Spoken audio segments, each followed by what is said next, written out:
Well, I went into the Navy when I was 21. I did boot camp in Chicago, Illinois, and I did storekeeper A school in Meridian, Mississippi, and then was flown straight to Manila to meet my ship out of the Philippines, and then we went straight out to the Indian Ocean to service the 7th Fleet. I spent most of my time in the Indian Ocean aboard the USS Mars, home ported out of San Francisco.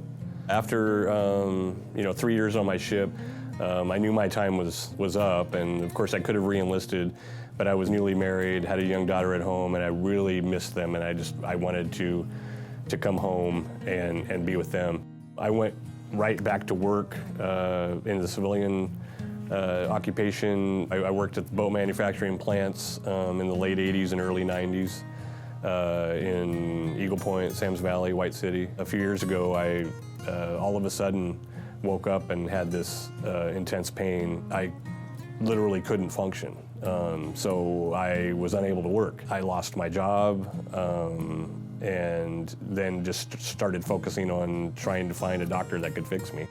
Ultimately, the physical condition overrode everything else, and I ended up losing my condominium and losing my vehicle and literally became homeless. While I was homeless, I went to St. Vincent de Paul for some food, and I met this really sweet gal down there who volunteers, and she asked me if I was a veteran, and I said, yes, I am, and she picked up her phone and called Access and left a voicemail, and then I got a phone call from Access, and they had me in for a screening, and I was eligible for their SSVF program, which is supportive services for veterans' families. It helps veterans who are either homeless or at imminent risk of homelessness. So I got put on the waiting list, and it was just a matter of me going out and looking and finding a place to live. Maybe that same day after leaving Access, I think the same day or the day after, I found a nice little one-bedroom that I actually still live in to this day, and that was a little over a year ago now. It's just fantastic. I can't even tell you what, I mean, it's tough to put into words, really. Seriously, like, it's tough to put into words how grateful I am for the volunteer that picked up the phone that day when I was there getting food. I was getting a bag of food, and I didn't have a place to live.